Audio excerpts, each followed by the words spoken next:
Yusek, simulan ko na po dito sa naging panukala ni Senator Sherwin Gatchalian na kahit na meron pa tayong supply ng petrolyo, mas maigi daw na magpatupad na ng fuel rationing para kumbaga makita natin kung ano talaga yung mga prioridad doon sa mga nangangailangan talaga ng petrolyo. Ano po ang tingin ng Malacanang dito? Actually, kinausap natin ngayon si Secretary Sharon Garin at sinabi niya na sa ngayon hindi pa siya kailangan dahil sapat ang supply natin, wag lang may magho-hoard. So, syempre pakiusap na rin natin sa ating mga kababayan, wag po kayong magsamantala lalo sa panahon ngayon. Pero yung pong suggestion po ni Senator Sherwin Gatchalian ay maaari po naman itong pag-aralan. Sabi nga po ni Pangulo, lahat po ng suggestion na makakatulong po sa atin, sa ating mga kababayan, yan po ay open po ang ating administrasyon. Pero sa ngayon as we speak, hindi pa po kailangan ang sabi po ni Secretary Sharon Garin. Ano po bang punto natin masasabi, Yusek, na mukhang kailangan na nating mag-fuel rationing? Ano yung mga considerations? Siguro kung nahihirapan na talaga tayo, ito lang yung maaari ko masabi kasi mas maganda si Secretary Sharon Garin na magbigay ng detalye.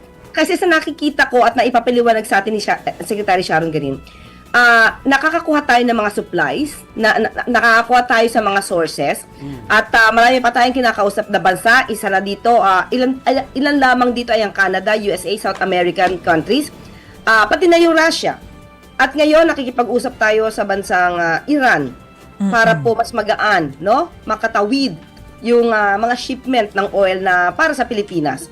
So, siguro yun po yung nakikita po ni Secretary Sharon Garin. Kaya medyo hindi pa po, ayoko sabihin hindi na-alarma, Kasi iba po yung sitwasyon ngayon. Yeah. Baka kasi ma-misquote tayo o ma-misunderstand na naman tayo ng iba, Magkaroon ng may misunderstanding or miscommunication. Ang gusto naman po natin sabihin is, sa ngayon, hindi pa po nakikita ng administrasyon dahil ito po rin ang sinasabi ni Secretary Sharon Garin.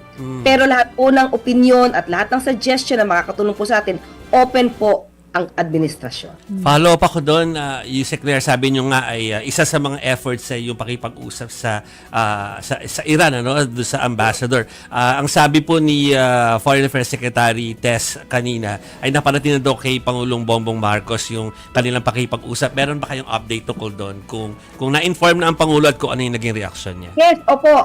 Yung ibinigay ko sa inyong report, yung po mismo ang ni-report ni Secretary Sharon Garin at ni Secretary Tess Lazaro sa ating Pangulo. Yung ibinigay ko po sa media. So, naging maganda po ang kanilang naging usapan dahil sabi nga rin po ni Secretary Tess Lazaro ay maganda naman din po ang relasyon natin sa bansang Iran. So, sana po maging positibo lahat yung ating maaaring ihiling sa bansang Iran para po makagaan naman ito sa ating mga kababayan. So yung yung po sinasabi nyo na exceptionally warm and open, ibig po bang sabihin nun ay may commitment coming from Iran na tutulungan tayo? Ganun po ba yun? Okay, ang nakita po kasi ni Secretary Tess ay siguro siyempre alam naman natin pag nakikipag-usap tayo, alam natin kung medyo positibo o negatibo yung dating. So, ang ipinakita sa kanila ay open sa discussion ang bansang Iran at parang bukas yata sila mag-schedule ng meeting with the Minister of Foreign Affairs.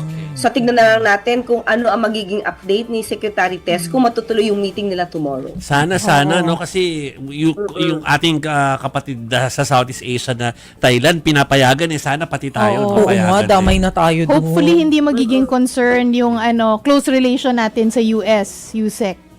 Opo, hindi naman kasi po alam naman po nila kung ano po yung kalagayan natin ngayon at ang hinihilang lang naman nila ay maging deklara tayo as non-hostile country. So, wala naman tayong kinakampihan, pareho naman magandang relasyon natin sa iba't ibang bansa. So, hindi naman po ibig sabihin na pag tayo nakipag-usap sa Iran ay hindi na po magiging maganda ang relasyon natin sa iba pang mga bansa tulad ng US. Kanina po, Yusek, sinabi po ninyo, nasabi ni Secretary Sharon Garin na sa ngayon, hindi naman ganun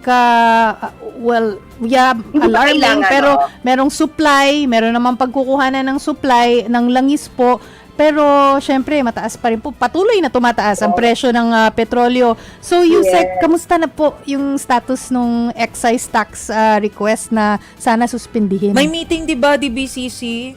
Nabigay na po ba yung recommendation? Dami na panawagan para dyan, Yusek eh.